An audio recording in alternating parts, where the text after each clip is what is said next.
Everyone, welcome back. तो 12th chapter की starting होती है जेरिन को दिखाते हुए, जो कि यूरी को कोसते हुए जाता रहता है कि इस यूरी की बात करने का तरीका मुझे बिल्कुल ही पसंद नहीं है। क्या ये नॉर्मल है? क्या ये सब नॉर्मल है? पर तभी उसकी नज़र उस लड़के पे पड़ती है जो कॉमिक डिपार्टमेंट से होता है और बहुत बड़ा सा पोस्टर तैयार कर रहा होता है। जेरिन ये देखकर उसे बुलाता है और कहता है हाय यूमिन, पर यूमिन कोई जवाब ही नहीं देता और फिर से अपने काम में लग जाता है। जेरिन ये देखकर चौंक जाता है और सोचता है हैं, इसने मुझे इग्नोर किया। फिर वहाँ से भागता है और ह्यूमन के पीछे आता है जो अपने काम में लगा हुआ होता है और एकदम से हाय कहता है, जिससे बेचारा ह्यूमन डर जाता है और फिर वो भी उसे हाय कहता है। और जेरिम सोचता है इतना डर क्यों गया। अब जेरिम की नज़र ह्यूमन के बनाए हुए पोस्टर पर जाती है और वो कहता है वाओ ये क्या है। तो ह्यूमन डर डर के बताता है ये क्लब का लार्ज पीस है। तो जेरिम पूछता है वाओ क्या सच में? ये तो बहुत ही अच्छा है। क्या ये सब तुमने अपने आप बनाया है? ह्यूमन बताता है नहीं, हम सब ग्रुप मेंबर्स ने इसे मिलकर बनाना था, पर वो सब घर चले गए हैं। जेरिम पूछता है क्यों? तो ह्यूमन बताता है मैंने उनसे कहा वैसे भी मैं एक यूजलेस मैनेजर हूँ जो बजट में थोड़ी सी भी अमाउंट इंक्रीज़ नहीं कर सकता। तो बस एक यही रास्ता है जिससे मैं दूसरों का काम कम कर सकता हूँ। वैसे भी हमारा क्लब इस फेस्टिवल के बाद बंद ही हो जाएगा।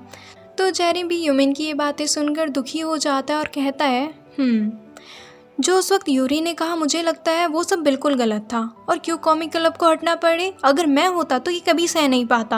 ह्यूमन कहता है लेकिन ऐसा कुछ है भी नहीं जिसके बारे में हम कुछ कर सकें। हमारी खुद की कंट्री ऐसी है। लोग सोचते हैं अगर तुम कॉमिक्स पसंद करते हो तो तुम रिटार्ड हो और एक ओताकू हो। ये सब सुनकर जेरिम कहता है पर तुम्हें तो कॉमिक्स पसंद है ना? ह्यूमन हाँ कहता है। तो फिर अब जेरिम बोलता है ये बहुत ही अच्छा है कि तुम्हारे पास कुछ है जिसे तुम पसंद करते हो, चाहे कोई कुछ भी बोले, पर तुम कॉमिक्स को तब भी इंजॉय करते हो। तो कॉन्फिडेंट रहो, तुम्हें अपने आप पे शर्मिंदा होने की कोई ज़रूरत नहीं है। हर इंसान को अलग अलग चीज़ें पसंद होती हैं, तो इसमें कोई गलत बात नहीं है अगर तुम्हें कॉमिक्स पसंद है तो। ये बातें सुनकर ह्यूमन जेरिम को थैंक्स कहता है और आगे कहता है काश मैं भी तुम्हारी तरह पॉजिटिव रह पाता। तो जेरिम आगे कहता है वो लोग तुम्हें परेशान करते हैं क्योंकि तुम डरपोक दिखते हो। ह्यूमन कहता है तो तुमने देख लिया, मैं भी इस तरीके से नहीं रहना चाहता हूँ, पर मैं हमेशा से ही बहुत डरपोक रहा हूँ। पहले भी जब उन्होंने हमारे क्लब्स के प्रमोशनल पोस्टर्स को निकाल फेंका मैं कुछ भी नहीं कह पाया। ये सिर्फ मेरी पर्सनैलिटी नहीं है कि हमारा क्लब वीक है और हमें डिस्करेज किया जाता है सिर्फ इस सिंपल रीज़न के लिए कि हमें कॉमिक्स पसंद है। ये तो हम भी जानते हैं कि एक ओताकू का फेट कितना बेकार होता है। तो जेरिम गुस्से से पूछता है इसमें ऐसी क्या बात हुई भला? तो ह्यूमन बताता है ये सोसाइटी हमें ऐसे ही देखती है और मैंने भी अब इसे एक्सेप्ट कर लिया है। मुझे पहले से ही पता था वो मेरी रिक्वेस्ट को ऐसे ही रिफ्यूज़ कर देंगे, पर मैंने फिर भी उनसे रिक्वेस्ट की क्योंकि मैं कोई रिग्रेट्स नहीं रखना चाहता था। एक ही इंसान के बार बार कहने से कुछ चेंज नहीं होने वाला, पर फिर भी मैं अपनी मैनेजर की जॉब को कंप्लीट करना चाहता था। मुझे पता है हमें इस कल्चर फेस्टिवल में सबसे बेकार जगह दी जाएगी और जैसे ये होगा हमारे क्लब को कोई भी अच्छे रिजल्ट नहीं मिलने वाले। ये एक ऐसा बेकार सिस्टम है और मुझे पता है हम इसे चेंज करने के लिए कुछ भी नहीं कर सकते और मैं इसे एक्सेप्ट करने के लिए भी रेडी हूँ।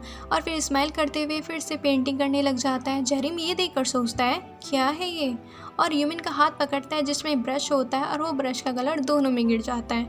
तो अब जेरिम जोश में कहता है चलो इसे साथ में करते हैं। इस लड़ाई में तुम अकेले नहीं हो, मैं भी तुम्हारी मदद करूँगा। मुझसे वादा करो हम इस अनफेयर सिचुएशन को बदल के रहेंगे, हम दोनों साथ में। ह्यूमन जेरिम की ये बातें सुनकर उसके हाथों को पकड़कर रोने लग जाता है और हाँ कहता है दोस्तों तो ऐसे जो हमें हर काम करने के लिए इंक्रीज करे जिन्हें हम करने से डर रहे हैं। सो इसी के साथ होता है 12th चैप्टर का एंड। मिलते हैं अगले वीडियो में, तब तक के लिए बाय।